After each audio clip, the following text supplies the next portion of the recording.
ইভানের নির্ভীক আচরণ দেখে তেলে বেগুনে জ্বলে উঠলেন আবির মুখার্জি। রাগে চোখ মুখ লাল হয়ে গেল তার। এত কিছুর পরেও ছেলের সামান্য অনুশোচনা নেই, সমানে তর্ক করে যাচ্ছে, সবটাই অস্বীকার করছে। তোমার সাহস দেখে আমি অবাক হচ্ছি, লজ্জা করে না তোমার? রক্তচক্ষু নিয়ে তাকালেন আবির মুখার্জি। স্বাভাবিক গম্ভীর কণ্ঠে বলে উঠল ইভান। অতিরিক্ত রাগে বাকরুদ্ধ হয়ে গেলেন আবির মুখার্জি। গুরুতরভাবে থমথমে হয়ে গেল তার মুখখানা। পরিস্থিতি প্রতিকূল বুঝে ইমন রুদ্ধশ্বাস কণ্ঠে বলে উঠল, বাবা 1 মিনিট শান্ত হও, আমি দেখছি, প্লিজ। ইভান তুই ভিতরে যা, প্লিজ যা। ইভান ভ্রু কুচকে তাকালো ইমনের দিকে। ইমন চোখের অনুরোধ সূচক ইশারায় জলদি রুমে যেতে বলল ওকে। ইভান অগোচরে নিঃশ্বাস ফেলে চলে গেল নিজের রুমে। সশব্দে বন্ধ করে দিল দরজা। সবাই সেদিক থেকে নজর ফিরিয়ে এবার ক্যান্ডেলের দিকে তাকালো তীক্ষ্ণ দৃষ্টিতে। ভেবাচাকা খেয়ে গেল ক্যান্ডেল। আলগোছে ঢোক গিলল একটা। প্রয়াস রুমে ঢোকা মাত্রই ঘাবড়ানো চোখে তাকালো তিয়াশা। ভয়ে তটস্থ হয়ে আছে ও, এখনো চোখ ভিজে আছে অশ্রুতে। এই তো আইসা পড়ছে স্যার, শুধু শুধু ডরান কেন? তিয়াশাকে উদ্দেশ্য করে কটাক্ষ করলো রেখা। তিয়াশা কানে নিল না, অধীর হয়ে তাকিয়ে রইল প্রয়াসের দিকে। তিয়াশার সাথে চোখাচোখি হতেই চোখ সরিয়ে রেখার দিকে তাকালো প্রয়াস। জিজ্ঞাসা করলো, জ্বর কমেছে এখন? রেখা তিয়াশার কপালে গালে হাত ছোঁয়ালো। হ, অল্প আছে এখন। দুপুরের পরে আরেকটা নাপা দিয়ে দিবেন, আমি একটু বাহিরে যাব, কাজ আছে। তিয়াশার সিক্ত চোখের দৃষ্টিতে প্রয়াসের দিকে তাকিয়ে রইল। একে তো প্রয়াস ওর সাথে কোনো কথা বলল না, তার উপর এখনই বাহিরে চলে যাবে শুনে মুখটা ম্লান হয়ে গেল। ওই লোকটা যদি আবার আসে তাহলে ভেবেই আতঙ্কে মুখটা সাদা হয়ে উঠল তিয়াশার। প্রয়াস বের হতে যাওয়ার মুহূর্তেই হুড়মুড়িয়ে নেমে পড়ল বিছানা থেকে। এগিয়ে গিয়ে প্রয়াসের এক বাহু শক্ত করে আঁকড়ে ধরতেই অবাক হয়ে তাকালো প্রয়াস। তিয়াশা বিচলিত হয়ে নাসূচক মাথা নেড়ে মানা করে দিল কোথাও যেতে। প্রয়াসের যাওয়া হলো না। তিয়াশা কিছুতেই যেতে দিল না। কান্নাকাটি জুড়ে শেষ পর্যন্ত আটকে রাখলো প্রয়াসকে। তিয়াসের কাছে বসতেই থাকতে হলো ওকে। আস্তে আস্তে শান্ত হলো তিয়াশা, কিন্তু হাত ছাড়লো না। হাত ছেড়ে দিলেই চলে যেতে পারে ভেবেই ধরেই রইল। ভ্রুকুটি করে তাকালো প্রয়াস, বলল, এত ভয় পাওয়ার কি আছে? ওই লোক আর আসবে না, রেখাকে রেখে যাচ্ছি, হাত ছাড়ো। তিয়াশা নিমিলিত দৃষ্টিতে তাকিয়ে নাসূচক মাথা নেড়ে নাকচ করে দিল। দীর্ঘশ্বাস ফেলল প্রয়াস। কিছুক্ষণ চুপ করে থেকে গাঢ় দৃষ্টিতে তাকালো তিয়াশার দিকে। গম্ভীর গলায় প্রশ্ন করল, বিয়ে হয়ে গেছে তোমার? তিয়াশা চোখ তুলে তাকালো প্রয়াসের দিকে। ওই লোকটা তোমার হাজবেন্ড? তিয়াশা ফেলফেলা দৃষ্টিতে তাকিয়ে রইল প্রয়াসের দিকে। ওর চোখে মুখের ভঙ্গি দেখে মনে হলো না প্রশ্নটা বুঝতে পেরেছে। অবাক হয়ে কপাল কুঁচকাল প্রয়াস। কটাক্ষ করে বলল, আদৌ বিয়ে মানে বোঝো? স্বাভাবিক অপরিবর্তিত মুখভাবের সাথে তাকিয়ে রইল তিয়াশা। প্রয়াস দীর্ঘ নিঃশ্বাস ফেলল, বিড়বিড়িয়ে বলল। অদ্ভুত। তারপর তিয়াশার দিকে তাকিয়ে বলল, আজ থেকে রেখার সাথে ঘুমাবা, আমি ওনাকে রাতে থাকতে বলে দেব। প্রয়াসের কথায় ভ্রুকুটি করে তাকালো তিয়াশা। একা ঘুমানো নিয়েই তো তোমার সমস্যা, তাই না? এই জন্যই আজ থেকে রেখা রাতেও থাকবে, আর তুমি তার সাথেই ঘুমাবা, বুঝেছো? মুখটা বাজেভাবে কুঁচকে ফেলল তিয়াশা। কি? না সূচক মাথা নাড়ল তিয়াশা। ওনার সাথেই ঘুমাতে হবে তোমার, না হলে হোস্টেলে থাকবা। মুখটা চুপসে গেল তিয়াশার। প্রয়াস গুরুত্ব দিল না। এভাবে একসাথে থাকাটা বেমানান, সেটা মেয়েটার বোঝা উচিত। তার উপর সে বিবাহিত। মেয়েটার কাছের কেউ আছে কিনা সেটা জানা দরকার এখন। তার কাছে ওকে দিয়ে দেওয়া যাবে। তাছাড়া এভাবে আর কতদিন থাকবে এখানে? প্রয়াস আর কথা বাড়ালো না। রেখাকে ডেকে দিয়ে বেরিয়ে গেল রুম থেকে। তিয়াশা বাধা দিল না। চাপা অভিমানে মুখটা গোমরা করে বসে রইল নীরবে। আপনাকে তো ঠিক চিনলাম না। অনিশ্চিত কণ্ঠে মিনমিন করলেন সমীর সাহেব। তার পাশে দাঁড়ানো মহিলাটাও তাকিয়ে রইল ফ্যালফ্যাল দৃষ্টিতে। আমি প্রয়াস। তিয়াশা নামের কারো জন্য থানায় ডায়েরি করেছিলেন সমীর নামের কেউ। প্রয়াসের কথায় মুখ হাহা করে বুঝতে পারার ভঙ্গিতে ও বলল, সমীর সাহেব। বসুন বসুন। মেকি হেসে বসতে বলল লোকটা। প্রয়াস বসলো না। তীক্ষ্ণ দৃষ্টিতে তাকে সরাসরি প্রশ্ন করল, আপনারা কি ওর কাকা কাকি? লোকটা একটু হোঁচট খেলো যেন। বার কয়েক পলক ঝাপটিয়ে বলল, হ্যাঁ। প্রয়াস দুঃখ দৃষ্টিতে তাকিয়ে দেখে নিল দুজনকেই। হাবভাব দেখে মনে হচ্ছে তটস্থ হয়ে আছে হয়তো। তিয়াশা সো কল্ড হাজবেন্ড এসে বলেছে সবকিছু। প্রয়াস বলল, তিয়াশার বিষয়ে কিছু প্রশ্ন আছে আমার। লোকটা একটু বিপাকে পড়ে গেল হয়তো। ঋণ ঋণে কণ্ঠে বলল, হ্যাঁ, আমি শুনেছি সোহেলের কাছ থেকে। সোহেল? তিয়াসাকে আনতে গিয়েছিল যে, ওই সোহেল। তাহলে তো নিশ্চয়ই জানেন আমি কি প্রশ্ন করতে চাচ্ছি। সমীর সাহেব ঢোক গিললেন, আলগোছে একবার চোখাচোখি করে নিলেন। নিজের স্ত্রীর সাথে কি বলবেন গুছিয়ে উঠতে পারলেন না বলে আমতা আমতা করতে লাগলেন কিছুক্ষণ। আমার প্রশ্নের উত্তর ভালোভাবে দিয়ে দিলে ভালো, না হলে অন্য ব্যবস্থা দেখতে হবে আমাকে। উভয় ত্রস্ত ভঙ্গিতে তাকালো প্রয়াসের দিকে। তিয়াসার কারণে এমন ঝামেলা হবে সেটা খুনাক করেও আজ করতে পারেনি তারা। তাদের শুকনো আতঙ্কিত চোখ মুখ দেখে কিছু বুঝতে বাকি রইল না প্রয়াসের। তারা যে সত্যিই দোষী সে বিষয়ে কোনো সন্দেহই নেই। মাইয়াদা কি তোমার কাছে আছে? বয়স্ক কারো ভাঙা ভাঙা কণ্ঠস্বর কানে আসতে ঘাড় ঘুরিয়ে দরজার কাছে তাকালো প্রয়াস। এক ষাটোর্ধ্ব বৃদ্ধা মহিলা দরজা ধরে দাঁড়িয়ে আছেন সেখানে। বয়সের ভারে নুয়ে পড়েছেন খানিকটা। চোখে মুখে তিয়াসার চেহারার একটা আভা পাওয়া যায়। ক্লান্ত উৎসুক চাহনিতে চেয়ে উত্তরের জন্য অপেক্ষা করছেন তিনি। প্রয়াস অনিশ্চিত কণ্ঠে প্রশ্ন করল, আপনি? আমি ওর ঠাম্মা হই। ধাতস্থ হলো প্রয়াস। হ্যাঁ বোধক মাথা নাড়াতেই তিনি স্বস্তির নিঃশ্বাস ফেললেন। ভাঙা কণ্ঠটা কেঁপে গেল খানিক। তিনি প্রশ্ন করলেন, ও কি সুস্থ আছে বাবা? ভালো আছে? জি আছে। বৃদ্ধা আরো কিছু বলার আগে চাপানো গলায় শাসিয়ে উঠলেন সমীর সাহেবের স্ত্রী। বললেন, তুমি এখানে কেন এসেছো? যাও এখান থেকে। ভ্রুকুটি করল প্রয়াস। বৃদ্ধা নড়লেন না। ভয় পেলেন বলেও মনে হলো না। আটসাট মুখভঙ্গিতে ঠায় দাঁড়িয়ে থেকে প্রয়াসকে উদ্দেশ্য করে বললেন, তিয়াসাকে এই জানোয়ারদের কাছে দিতে হবে না, এরা ওকে বাঁচতে দেবে না। চমকে তাকালো সমীর সাহেব আর তার স্ত্রী। চোখ গরম করে শাসাতে চাইলেন তিয়াসার ঠাম্মাকে। কিছুই চোখ এড়ালো না প্রয়াসের। শক্ত চোখে তাদের দিকে কিছুক্ষণ তাকিয়ে তারপর সেই বৃদ্ধাকে বলল, আপনার সাথে কথা বলতে চাই আমি। ভয়ে মুখটা শুকিয়ে গেল সমীর আর নীরার। প্রয়াসের সাথে অঞ্জলি দেবীর কথা শেষ রক্ষা হবে না। প্রয়াসের সাথে অঞ্জলি দেবীর কথা হলে শেষ রক্ষা হবে না। ঝামেলায় পড়তে হবে, বড়সড় ঝামেলায়। মা, তুমি না অসুস্থ, আমরা বুঝে নিব, তুমি যাও। তাড়াহুড়ো করে নড়বড়ে গলায় বললেন সমীর। আমি তার সাথেই কথা বলতে চাই। বলেই প্রয়াস সরাসরি এগিয়ে গেল অঞ্জলির দিকে।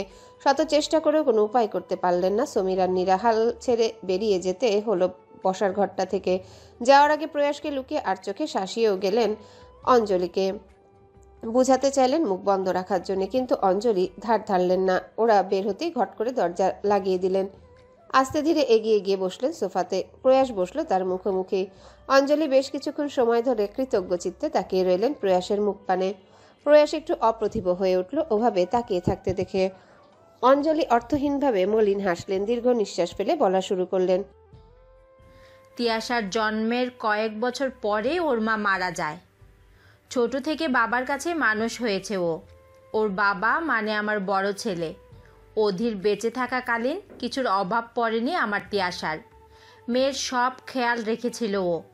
শুধুমাত্র মেয়েটা সারাদিন একা থাকবে ভেবে সমীরকে, আমার ছোট ছেলে আর তার বউ নীরাকে এ বাড়িতে জায়গা দিয়েছিল। ওরাই থাকতে চেয়েছিল। অধীরও মানা করলো না, থাকতে দিল। আমার বড় ছেলে বেঁচে থাকা অবধি ওদের ব্যবহার সুন্দর ছিল, কিন্তু ওদের মনের মধ্যে যে এতটা হিংসা ছিল তা হয়তো কল্পনাও করতে পারেনি আমার বড় ছেলে। বছরখানেক আগে অধীর মারা যায়। তারপর থেকে ওরা নিজেদের আসল রূপ দেখাতে শুরু করে। আস্তে আস্তে এই বাড়ি গাড়ি সমস্ত কিছু দখলে নেওয়ার জন্য চেষ্টা করে। যেহেতু পুরো বাড়িটা তিয়াসার নামে লেখা ছিল, তাই প্রথম প্রথম অনেক ধৈর্য ধরেছিল ওরা। তাও ব্যবহার দিনকে দিন অনেক বাজে হচ্ছিল। তারপর যখন সুযোগ বুঝে সব সম্পত্তিগুলো চালাকি করে নিজেদের নামে করে ফেলল, তখনই আসল রূপটা সম্পূর্ণভাবে সামনে আসতে লাগলো ওদের। আমি গ্রামে ছিলাম বলে ওদের এসব অমানবিক কাজকর্মের বিষয় কিছু জানতেও পারিনি। বড় ছেলের মৃত্যুর পর আমি অনেক ভেঙে পড়েছিলাম, অসুস্থও হয়ে পড়েছিলাম। সেই অসুস্থতার জন্য আমি গ্রামেই পড়েছিলাম। তিয়াসার কাছে যে আসতে চাইনি এমন নয়, কিন্তু আসতে চাইলেই আমাকে ওরা মানা করে দিত। বলতো সব ঠিক আছে, কোনো সমস্যা নেই। আমিও বোকার মতো কিছুই বুঝলাম না। একদিন হঠাৎ খুব ইচ্ছে করলো এখানে আসতে, তাই কি মনে করে যেন না বলেই হুট করে চলে এসেছিলাম এখানে। সেদিন যদি না আসতাম তাহলে এসবের কিছুই জানতে পারতাম না। জানতেই পারতাম না মেয়েটার উপর দিয়ে কি যাচ্ছে, আর না দেখতে পারতাম। তবে আমার এখানে আসাতে যে তিয়াশার উপর ওদের অত্যাচার কমলো এমন নয়। আর আমিও এমনই দুর্ভাগা যে তিয়াশার জন্য কিছুই করতে পারলাম না। কিছু বলতে বা করতে গেলে উল্টো আমাকে মারতে আসতে চাইতো ওরা। আমি নিরুপায় ছিলাম। একবার ওদের বলেছিলাম ওকে নিয়ে আমি গ্রামে থাকি, সেটাও শুনলো না। গ্রামের জায়গাটাও দখল করে বসে রইল। আরেকবার ভাবলাম পুলিশকে বলি, সেটাও করলাম, জানালামও, লাভ হলো না। ওরা পুলিশকে টাকা খাইয়ে মুখ বন্ধ করিয়ে দিল। উল্টো আমার এভাবে জানিয়ে দেওয়ার জন্য মেয়েটাকেই আরও ভুগতে হলো, সাথে আমাকেও। ওরা আমাকে আর তিয়াশাকে সহ্যই করতে পারছিল না। এজন্যই আমাকে বৃদ্ধাশ্রমে আর তিয়াশাকে শেষ পর্যন্ত একটা জানোয়ার লোকের সাথে বিয়ে দেবে বলে ঠিক করলো ওরা। আমি বুঝতেও পারিনি যে ওই জানোয়ার এতটাই নীচ যে তিয়াশাকে বিয়ের আগেই জোর করতে চাইবে। আমি না থাকলে সেদিন হয়তো মেয়েটাকে শেষই করে ফেলতো জানোয়ারটা। কুলাঙ্গার, লম্পট। বলতে বলতে রাগে ঘৃণায় মুখটা বাজেভাবে কুঁচকে ফেলেন অঞ্জলি। ভিজে চোখ দুটো লাল টকটকে হয়ে উঠল। বাড়িতে ওরা ছিল, তবুও কেউ একজন মেয়েটার জন্য আগালো না। ভাবতে পারো কতটা নিচে নামলে মানুষ এমনটা করতে পারে? মেয়েটার গায়েই হাত তুললো ওরা। সেদিন মেয়েটা কাঁদতে কাঁদতে বাড়ি থেকে বেরিয়েই চলে গেল, তারপর আর আসেনি। আমি ভেবেছিলাম মেয়েটার বোধহয় কিছু হয়ে গেছে। উল্টা পাল্টা চিন্তা নিয়ে এই কয়েকদিন আমি কিভাবে ছিলাম আমি নিজেও জানি না। চোখ ছলছল করে উঠল তার। খুব অসহায় দেখা গেল মুখখানা। এর আগেও নাকি মারধর করলে মেয়েটা বাড়ি থেকে বেরিয়ে যেত, তবে পরে ফিরে আসতো। কিন্তু সেদিন আর এলো না। ওই জানোয়ারটা খুঁজাখুঁজিও করলো, পেল না। আমি চাচ্ছিলাম তিয়াশা ফিরুক, কিন্তু ফিরলেই আবার এই নরক যন্ত্রণা যে ওর জীবনটাই শেষ হয়ে যাবে। এসব ভাবলেই মনে হতো মেয়েটা আর কখনোই না ফিরুক। ফুপিয়ে কেঁদে উঠলেন তিনি। শাড়ির আঁচলে মুখ ঢেকে কাঁদতে লাগলেন অনবরত। হতবাক হয়ে তাকিয়ে রইল প্রয়াস। ও ধারণাও করতে পারেনি যে তিয়াশার সাথে দিনের পর দিন এত কিছু হয়ে গেছে। অঞ্জলি নাক টেনে চোখ মুছলেন, শাড়ির আঁচলে বললেন, আজ লুকিয়ে ওদের কথা শুনেছিলাম। ওই জানোয়ারটা তিয়াশার জন্য রিপোর্ট লিখিয়েছিল, সেজন্যই খোঁজও পেয়েছিল আজ যে তিয়াশা কারো কাছে আছে। হয়তো তোমার কথাই বলছিল। কথা শুনে বুঝলাম তুমি ওদের হাতে তিয়াশাকে দাওনি। ওকে নাকি পুলিশের ভয়ও দেখিয়েছ। আবার তিয়াশাও নাকি তোমার কাছে থেকে আসতে চায়নি, আসতে চাওয়ার কথাও না। এখানে ওর কেউ নেই, আমি থেকেও নেই। আমি কিছুই করতে পারিনি ওর জন্য। বলতে বলতে চোখ দুটো ভিজিয়ে উঠল বৃদ্ধার। এমন একটা দিন ছিল না যেদিন মেয়েটা মার খায়নি। ও কি ক্ষতি করেছে ওদের তা আমি জানি না। এমন ছেলে আমি পেটে ধরলাম কি করে? আর্তনাদ করে উঠলেন তিনি। বাকরুদ্ধ হয়ে বিবশ চোখে তাকিয়ে রইল প্রিয়াস। বেশ কিছুক্ষণ নীরবতায় কেটে গেল। অতঃপর অঞ্জলি চোখ হয়ে মুখে একটু হাসার চেষ্টা করে বললেন, মেয়েটা তোমাকে খুব জ্বালায় বোধ হয়। ও একটু মনের মতো কাউকে পেলেই আর ছাড়তে চায় না। প্রয়াস আমতা আমতা করে বলল, আমি যে মেয়েটাকে খুব কদর করতাম এমন না। বংশের প্রথম সন্তান হিসেবে বোবা বলে আমি ওকে ঠিক পছন্দ করতে পারিনি। কথাটা বলতে বলতেই মাথা নিচু করলেন অঞ্জলি। বললেন, আস্তে আস্তে মেনে নিয়েছিলাম, তবে রুমি মানে আমার এই ছেলের মেয়েটাকেই বেশি গুরুত্ব দিতাম। চোখে মুখে অনুশোচনা দেখা গেল বৃদ্ধার। হতাশভাবে নিঃশ্বাস ফেলে প্রয়াসের দিকে তাকিয়ে বললেন, আমি জানি না মেয়েটাকে এখন আমি কি করব। এখন তো আমার থাকার জায়গাটাও নেই। মেয়েটাকে নিয়েই বা কোথায় যাব? প্রয়াস তাকালো তার দিকে। দীর্ঘ নিঃশ্বাস ফেলল ক্যান্ডেল। দুই হাত একত্রে ধরে কসলাকুসলি করতে লাগলো অনবরত। এই পরিবারের লোক যেন শুনেই ছাড়বে যে ইভানের সাথে ওর গভীর রকমের সম্পর্ক সত্যিই আছে। সারাদিন সময় নেই আমাদের। আমি শুধু এটাই জানতে চাই যে মিথ্যা কথা কোন সাহসে বলছো তুমি? ইশারা উত্তেজিত হয়ে উঠলেন। মা, ঠান্ডা হও। এভাবে অচেনা কাউকে বকাঝকা করা ঠিক না। চাপা স্বরে বলল ইমন। খেকিয়ে উঠলেন ইশারা। কিসে ঠান্ডা হব আমি? এই মেয়েকে এখন ওর বাসায় ঠিকানা বলতে বল। আমার সংসার অশান্তি বাঁধিয়ে কাউকে শান্তিতে থাকতে দেব না আমি। আমিও দেখি এই মেয়ে কি করে পার পেয়ে যায়। বলেই কঠোর নজরদারিতে তাকালেন ক্যান্ডেলের দিকে। ক্যান্ডেল খানিকটা ভেবাচাকা খেয়ে গেল। ভালোই ভালোই বলো, এতক্ষণ যথেষ্ট সময় দিয়েছি, আর দেব না।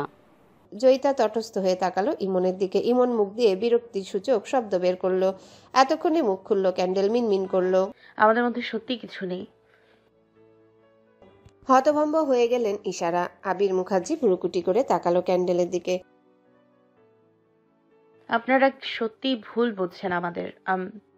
যথেষ্ট হয়েছে তোমাদের মিথ্যে বলা। কর্কশ গলায় বলে উঠে দাঁড়িয়ে গেলেন ইশারা। চমকে উঠল ক্যান্ডেল। ইমন এগিয়ে এসে ইশারাকে ধরতে চাইতেই হাত ঝাড়া দিয়ে ছাড়িয়ে দিলেন তিনি। দাঁত কিরমিরিয়ে বললেন, আমার সহ্যের বাইরে চলে যাচ্ছে সবকিছু। ওরা কি ভেবেছে আমি কিছুই বুঝি না? ধরা পড়ে যাওয়ার পরেও কিভাবে বলছে যে আমি ভুল দেখেছি? মা শোনো, কতটা সাহস হলে এমন কাজ করেও ওরা বড় মুখ করে কথা বলে? শান্ত হওয়ার বদলে উল্টো ব্যগ্র হয়ে উঠলেন ইশারা। ইমন বেজার বিপদে পড়ে গেল। তার মায়ের জেদ সম্বন্ধে সে অবগত। সে যা ভেবেছে সেটাই সঠিক। এটা না শোনা পর্যন্ত সে থামবে না।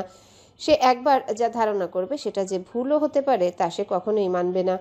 তোলপাড় হয়ে গেলেও না। এদিকে ইভানও একরোখা। ওর মুখ থেকে একবার যেহেতু বের হয়েছে, ও কোনো দোষ করেনি, মানেও করেনি। এখন যাই হয়ে যাক না কেন ওর কথা নড়চড় হবে না, অর্থাৎ আজকের এই বিবাদে নিষ্পত্তি হবে বলে মনে হয় না। সবটা স্বীকার করে ঠিকানা বলো তাড়াতাড়ি। গমগমে গলায় বললেন ইশারা। বেশ অস্বস্তিতে পড়ে গেল ক্যান্ডেল। এমন লোক এ জীবনে দেখেনি সে। যা শুরু করেছে তাতে আজ বাড়ি ফিরতে পারার সম্ভাবনা একদমই নেই বললেই চলে। চুপ করে আছো কেন? ধমকে উঠলেন ইশারা। চকিতে তাকালো ক্যান্ডেল। ঠোঁট নাড়িয়ে কিছু বলতে চাওয়ার আগে ইভান এসে ওর হাতে কবজি চেপে ধরল। হকচকিয়ে উঠল ক্যান্ডেল। অন্যরা আকাশ সমান অবাক হয়ে তাকালো ওদের দিকে। তবে কেউ কিছু বুঝে ওঠার আগে ক্যান্ডেলকে সবার সামনে থেকে টেনে নিয়ে বেরিয়ে গেল ইভান। সর্বোচ্চ হতবাক হয়ে গেলেন ইশারা। ওরা বেরিয়ে যাবার কয়েক সেকেন্ড পরে ধপ করে সোফায় বসে পড়লেন তিনি। ছেলে তার পুরোপুরি বিগড়ে গেল বোধ হয়। ইভান ক্যান্ডেলকে নিয়ে সরাসরি বেরিয়ে এলো। মেন গেট থেকে বের হয়ে আসতে গাড়িটা চোখে পড়লো ক্যান্ডেলের। উবার। এটা কে ডাকলো? অবাক হলো ক্যান্ডেল। ইভান হাত ধরে রেখে এগিয়ে গিয়ে দরজা খুলে ক্যান্ডেলকে ভেতরে ঢুকিয়ে দিল। গাড়ির দরজা বন্ধ করে ড্রাইভিং সিটে বসা লোকটাকে মানিব্যাগ থেকে বের করা 1000 টাকার একটা নোট ধরিয়ে দিয়ে বলল, লোকেশন যেটা বলবে সেখানে নিয়ে যাবেন। কথাটা বলে ক্যান্ডেলের দিকে একবার তাকালো ইভান। গুরুতর থমথমে মুখ আর প্রগাঢ় চাহনি দেখে চোখ নামালো ক্যান্ডেল। ইভান দাঁড়ালো না। ঢুকে গেল গেটের ভিতরে। ক্যান্ডেল তাকালো পুনরায়। ততক্ষণে ইভানকে আর দেখা যাচ্ছে না। প্রয়াস ফিরে এসেছে বেশ কিছুক্ষণ হয়েছে। এর মধ্যে তিয়াশাকে নিজের আশেপাশে দেখেনি। আশেপাশে বলতে ড্রয়িং রুম থেকে নিজের রুম পর্যন্ত। ফোনটা ড্রেসিং টেবিলে রেখে হাত ঘড়ি খুলতে খুলতে আরেকবার রুমে চোখ বুলিয়ে নিল সে। পরক্ষণেই মনে পড়ল মেয়েটাকেও গেস্ট রুমে নিয়ে শুইয়ে দিয়েছিল। বাসা থেকে বের হয়ে যাওয়ার আগ পর্যন্ত ওখানেই ছিল। এখনো ওখানেই থাকার কথা। প্রয়াস একবার দেয়াল ঘড়ির দিকে তাকালো। 8:30। প্রয়াস গেস্ট রুমের উদ্দেশ্যে বেরিয়ে গেল। রেখাকে ওই রুমটা থেকে বের হয়ে আসতে দেখে বলল, তিয়াশা। আপামনি ঘুমায় গেছে। রাগ কইরা কিছুই খায় নাই দুপুরে। আর রাত্রিরে তো এখনো ঘুম দিয়াই উড়ে নাই।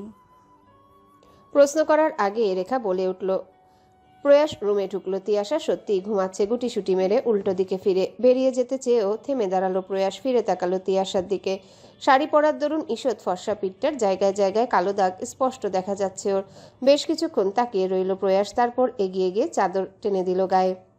কি মনে করে গালের পাশ গড়িয়ে পড়া চুলগুলো কানের পিছনে গুজে দিল। আর এটুকু স্পর্শে কপাল কিঞ্চিত কুচকে চোখ পিটপিটালো তিয়াশা। আস্তে আস্তে পূর্ণ দৃষ্টিতে চোখ মেলে তাকালো প্রয়াসের দিকে। খানিক অপ্রতিভ হয়ে পড়ল প্রয়াস। মেয়েটা এভাবে ঘুম থেকে উঠে পড়বে বুঝতেই পারেনিও। এত হালকা ঘুম নাকি ঘুমাচ্ছিলই না। যদিও লাল হয়ে থাকা চোখ দুটো দেখে মনে হচ্ছিল ঘুমাচ্ছে। প্রয়াসের দিকে তাকিয়ে সুন্দর করে নিঃশব্দে ঠোঁট প্রসারিত করে হাসলো তিয়াশা। প্রয়াস গম্ভীর চোখে তাকিয়ে দেখলো। মনে মনে ভাবলো, মেয়েটাকে বিনা কারণে এতটা অমানবিক অত্যাচার কিভাবে করলো ওরা? মেয়েটা তো ওদের কোনো ক্ষতিই করেনি। তিয়াশা উঠে বসলো। প্রয়াস প্রশ্ন করলো, দুপুরে খাওনি কেন? প্রশ্নটা ভালোভাবে কর্ণগোচর হতে মুখের হাসিটা আস্তে আস্তে মিলিয়ে গেল তিয়াশার। কপাল কুঁচকে মুখ ফুলালো সে। এতক্ষণে তার মনে পড়ল প্রয়াসের সাথে তার আরই বকাঝকা করে চলে গিয়েছিল সে। অনেকক্ষণ অপেক্ষা করেছিল কিন্তু সে আসেনি। কি? মুখভাবের হঠাৎ পরিবর্তন দেখে অবাক হলো প্রয়াস। তিয়াশা মুখ ফুলিয়ে রইল। প্রয়াসের দিকে তাকালো না। প্রয়াস আন্দাজ করলো কিছু, তবে সেই বিষয়ে পাত্তা না দিয়ে বলল, তোমার সাথে কথা আছে আমার, কিছু জরুরি। তিয়াশা ফুলানো মুখেই তাকালো প্রয়াসের দিকে। আমি তোমার বাসায় গিয়েছিলাম। তোমার ঠাম্মার সাথে কথাও হয়েছে আমার। সব শুনেছি আমি। পুলিশকে সব জানিয়েওছি। এখন আমি চাই তোমার কাকা কাকি আর ওই লোকটার শাস্তি হোক। তোমার ঠাম্মাও তাই চায়। এর জন্য হয়তো তোমাকে সবটা পুলিশকে বলতে হতে পারে, মানে লিখে লিখেই সব সত্যিটা। তিয়াশা বার কয়েক পলক ফেলল, গুমট ভাব সরিয়ে তাকায় রইল উন্মিলিত দৃষ্টিতে। প্রয়াস হালকা ঝুঁকে এলোর দিকে গহন চাহনিতে চেয়ে স্পষ্ট করে জিজ্ঞাসা করলো, বুঝেছো? তিয়াশা এতক্ষণে আবার ঠোঁট এলিয়ে হাসলো, মাথা নেড়ে সায় দিল, অর্থাৎ সে বুঝেছে। ধাতস্থ হলো প্রয়াস। গুড। বলে তিয়াশার মাথার উপরে চুলগুলো নেড়ে দিল একটু। চোখ পিটপিটালো তিয়াস। প্রয়াস সোজা হয়ে দাঁড়াতে দাঁড়াতে ভ্রুকুটি করলো। তিয়াশার চুলগুলোর দিকে লক্ষ্য করে দেখে নিয়ে অবাক কণ্ঠে বলল, তুমি মাথা আঁচড়াও না? ঠোঁট কামড়ে একই ভঙ্গিতে প্রয়াসের দিকে তাকিয়ে রইল তিয়াশা, অর্থাৎ সে আঁচড়ায় না, যার জন্য চুলে জট পেকে আছে। প্রয়াস সরু চোখে তাকিয়ে মুখ দিয়ে নিঃশ্বাস ফেলল।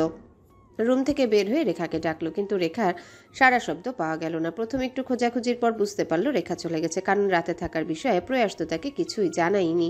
মুখ দিয়ে বিরক্তিসূচক শব্দ বের করে রুমে ফিরে এলো প্রয়াস। তিয়াশা চুপচাপ চিরুনি হাতে বসে আছে। নিঃসন্দেহে প্রয়াস বলতে পারে এই মেয়ে চুলও আঁচড়াতে পারে না।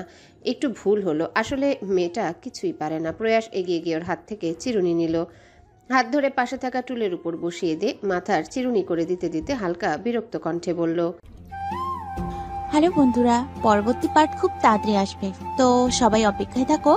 আর চ্যানেলটি যারা এখনো সাবস্ক্রাইব করোনি তারা পরবর্তী পার্ট দেখার জন্য চ্যানেলটি সাবস্ক্রাইব করে রেখো। ধন্যবাদ সবাইকে, আমাদের সাথেই থেকো।